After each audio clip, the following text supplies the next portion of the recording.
Bugungi mavzular: Paddy Pimblend Habib va Maxachevni ortda qoldirib, UFC tarixidagi eng zo'r yengil vazn bo'lishi mumkin. Fyodor Emelianenko: Pride'dagi ilk janglarimda yonimga Ukraina bayrog'ini qo'yishgan. Sarukan: agar Dana White'ni sotib olish mumkin bo'lganida, allaqachon sotib olgan bo'lardim. Umar Nurmagomedov Pyotr Yan haqida: biz dushman emasmiz, lekin do'st ham emasmiz. Demetrius Johnson dog'istonlik jangchilarning yagona zaif tomonini aytdi.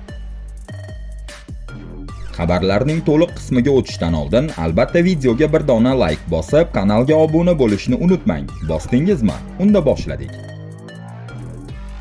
UFC yengil vazn reytingida 5-o'rinda turgan ingliz jangchisi Paddy Pimblend o'zida liga tarixidagi eng buyuk yengil vazn bo'lish salohiyati borligiga ishonishini aytdi. Habib va Maxachevni quvib o'tib, tarixdagi eng yaxshi yengil vazn bo'lish yo'lini o'zim uchun ko'ryapmanmi? Albatta. Agar bunga ishonmasang, unda nega umuman bu sport bilan shug'ullanasan? O'zingni bunga qodirman deb hisoblamasang, MMA jangchisi bo'lishning o'zi ma'nosiz. Baribir hozirning o'zida ham men cho'qqidaman. Odamlar men haqimda 24 ga 7 gapirishyapti. Lekin belimga chempionlik kamarini taqib olganimda, ularning gapi shunchaki vaqtni bekorga sarflash bo'lib qoladi, deya Pimblendning so'zlarini keltiradi Bloody Elbow nashri. Afsonaviy MMA jangchisi Fyodor Emelianenko Pride turnirlaridagi ilk chiqishlari oldidan bayroq bilan bog'liq muammo bo'lganini ochiq aytib berdi.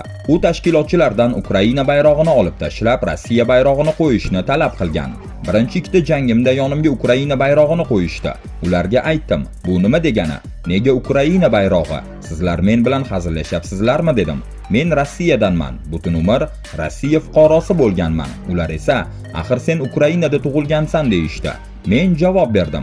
Ha, Ukrainada tug'ilganman, lekin men rusman. Pasportim bor. Butun hayotim Rossiya fuqarosi bo'lib yashaganman. Keyin ikkinchi jang Kit Herringga qarshi jang edi. Bu taxminan 2002-yil bo'lsa kerak. Yana Ukraina bayrog'ini qo'yishdi. Shunda qat'iy aytdim. Yana bir marta shunday qilsangiz, Pride'ga boshqa umuman kelmayman. Shundan keyin meni eshitishdi, dedi Emelianenko. UFC afsonasi Habib Nurmagomedov ukasi Usmon Nurmagomedovning so'nggi 1 yil ichidagi progressini yuqori baholab, uni divizionning eng xavfli jangchilari qatoriga qo'shdi. Agar yigitlarga stil jihatdan qarasak, Usmon 1 yil ichida qanchalik o'sdi, qanchalik jismonan va texnik tomondan kuchaydi, bu juda seziladi. Men o'zim u bilan grappling qilaman, sparinglarda ko'raman. Usmon juda katta sakrash qildi. Hozir u kamida Ilya Topuria va Arman Sarukan darajasida. Agar menga bu savolni 1 yil oldin berganingizda, hali kutish kerak derdim. Ammo hozirgi holati u allaqachon shu levelda, dedi Habib. Ma'lumot uchun, Usmon Nurmagomedov 20-0 oxirgi jangini oktyabr oyida o'tkazib, Paul Hughesni hakamlar qarori bilan mag'lub etgandi. Fevral oyida esa u Alfie Davisga qarshi oktagonga chiqadi.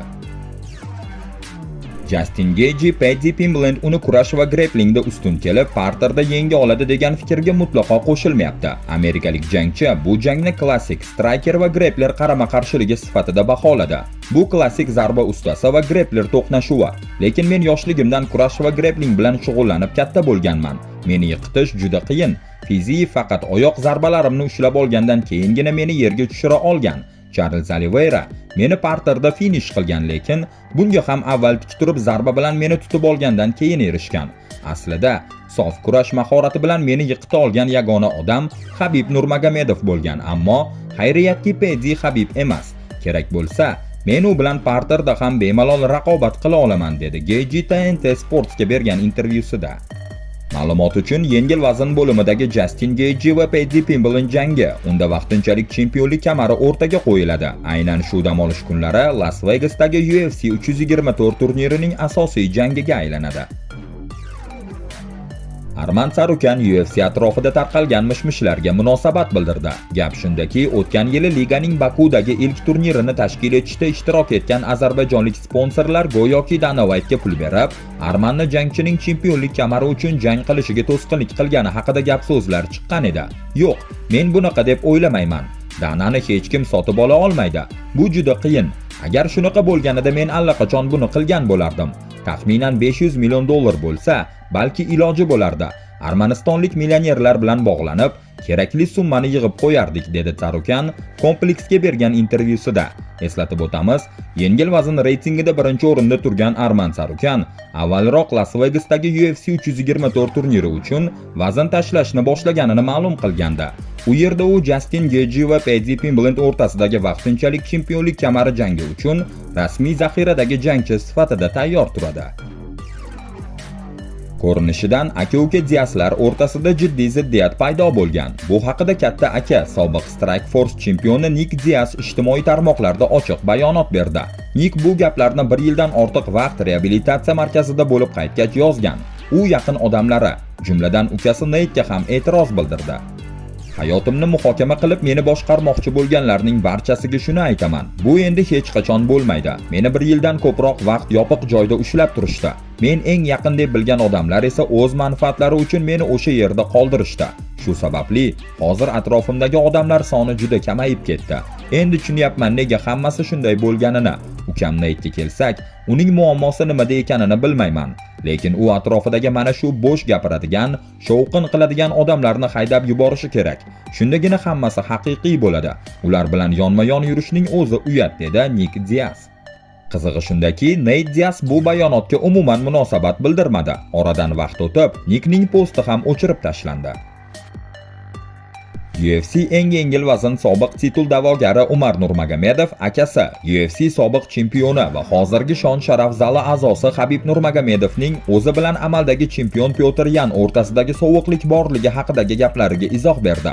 Bu shuni anglatadiki, biz dushman ham emasmiz, lekin do'st ham emasmiz. Bu mamlakatimiz uchun katta jang bo'ladi. Ikki yigit titul uchun urushadi xolos. Men bunga shunday qarayman. Oktagonda qarshimda turganlarning barchasi mening raqiblarim. Eng muhimi ham shu, qafasdan tashqarida ular bilan muammo yo'q.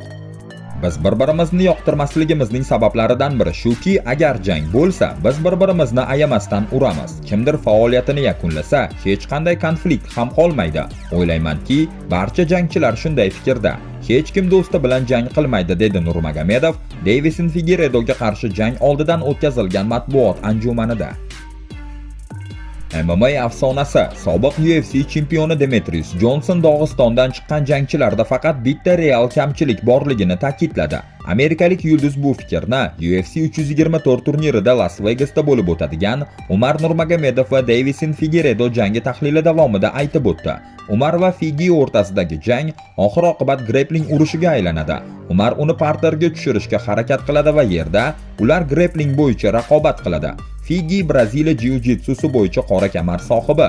U oxirgi marta Corey Sandhagenga qarshi jangda tizzasidan jarohat olib yutqazgan. Lekin agar tanlashim kerak bo'lsa, men Umarni tanlayman. Bu yigitlar, dog'istonlik jangchilar aqldan ozgandek qattiq mashq qilishadi. Ba'zan ular raqib kuchliroq bo'lgani uchun yutqazadi, lekin ko'p holatda ortiqcha yuklama sabab holdan toyib qolishadi. Mana shu ularning yagona zaif tomoni. Chunki ular deyarli to'xtamasdan mashg'ulot qilishadi, dedi Johnson Jahon podkastida. Yangiliklarni oxirigacha ko'rganingiz uchun tashakkur. Izohlarda albatta fikrlaringizni yozing va videoga like bosib, kanalga obuna bo'lishni unutmang. Keyingi videolarda uchrashguncha salomat bo'ling.